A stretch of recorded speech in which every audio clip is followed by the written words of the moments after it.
Good morning, students. Good morning to everybody. I am T. Kamakumari, JL Chemistry, Balayogi Gurukulam at Patpatnam. Okay, I can start surface chemistry. What is surface chemistry? Surface chemistry is a branch of chemistry. Okay, surface chemistry is a branch of chemistry. Chemistry on surface of something is called surface chemistry. Chemistry on surface of something is called surface chemistry. Okay, this is explained to one more example. Okay, for example, in rainy season, so many iron rods get rust. So many iron rods get rust. That is the chemical reaction takes place in the iron rod and air. Okay, iron rod react with air or oxygen to form hydrated ferric hydroxide. Ferric oxide, hydrated ferric oxide. This is the rust. Okay, take one iron rod and rust the particles into the surface of the iron rod. Okay, this is the iron rod is adsorbent and rust particles are absorbate. Okay, these rust particles arranged in the surface of the iron rod. Arranged in the surface of the iron rod, not move into the iron rod. Okay, this phenomenon is called the adsorption. What is called adsorption? The particles sits on substance. The particles sits on substance is called the adsorption. Okay, students. And the accumulation or concentration of substance on surface rather than bulk of solid or liquid is called the adsorption. This is the chemical reaction takes place in surface. So this is the surface chemistry. Okay, students. Another one example is so many colleges and schools use duster, rough the board and use the duster. Then the dust rough the board, then the dust particles are arranged in the surface of the duster, not into the duster. So dust particles, chalk particles are adsorbate and duster is the adsorbent. Okay, what is called adsorbent? What is called adsorbate? Adsorbent means which substance occurs. Adsorption phenomenon is called the adsorbent. Adsorbate, what is the adsorbate? Rust particles in these dust particles. Dust particles are rust particles arranged in the surface of the adsorbate and absorption phenomena. So these are the adsorbate. Okay, this is the adsorption. This is only the surface phenomena. The particles are arranged in the surface of the solid or liquid, but not bulk into the substance. So this is the surface phenomena. Okay, students. What is called adsorption? The particles sits on substance. It's called the adsorption. Okay. Another one is the absorption. absorption. Absorption. Take one bowl and add some water. Okay. And take a sponge. Sponge is dipped into the water. The water molecules are arranged into the substance, not bulk surface of the substance. The water molecules move into the substance. Okay. The one sponge is kept into the water, then the water molecules absorbs into the particles. This is the absorption. The particles move into the substance is called the absorption. The particles arranged in surface rather than bulk of solid is called absorption. The particles move into the substance is called the absorption. Okay. This is the bulk phenomena. This is the surface phenomena. This is best differentiation between the adsorption and absorption.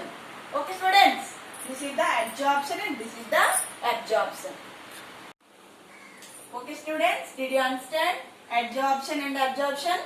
And another example takes this.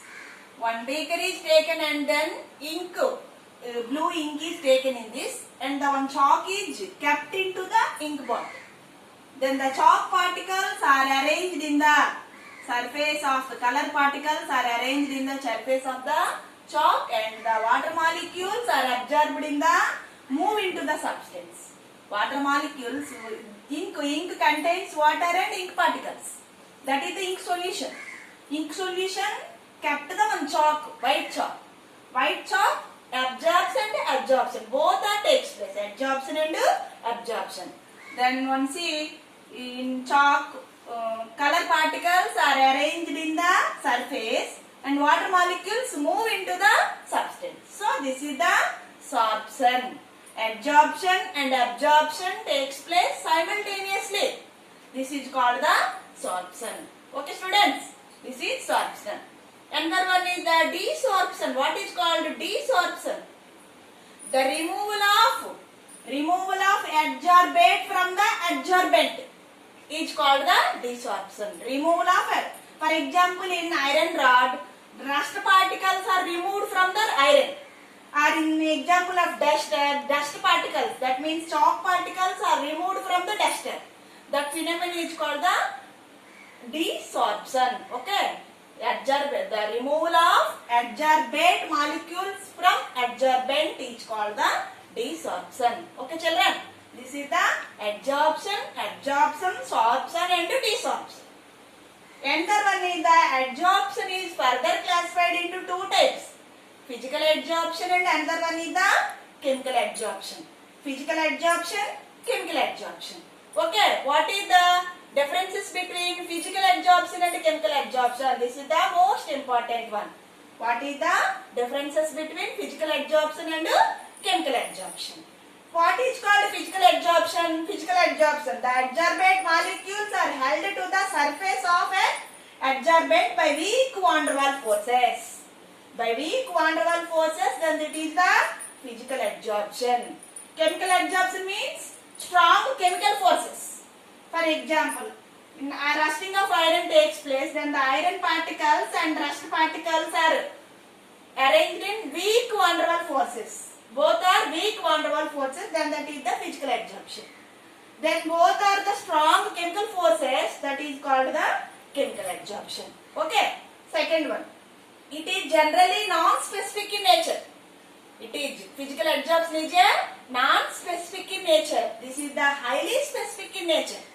Because by the non-specific in nature, that is in this nature of the substance does not depend upon the adsorbent and adsorbate molecules. In this physical adsorption, the nature of molecules does not depend upon the adsorbate and adsorbent molecules. In this depend upon the adsorbate and absorbent molecules. So this is the highly specific in nature. This is the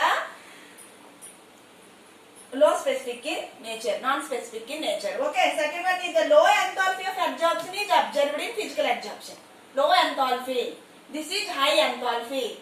Range is 20 to 40 kilojoule per mole. 80 to 240 kilojoule per mole. Enthalpy is observed. And fourth one, it requires low activation of energy.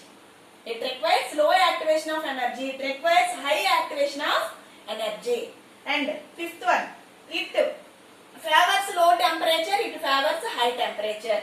Okay, and it is reversible in nature, it is the irreversible in nature. Reversible and irreversible. This is the quick process and this is the slow process.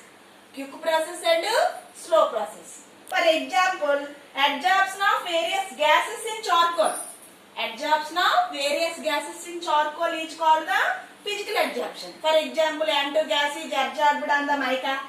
That all are the physical adsorption. In chemical adsorption, adsorption of H2 gas in nickel or platinum.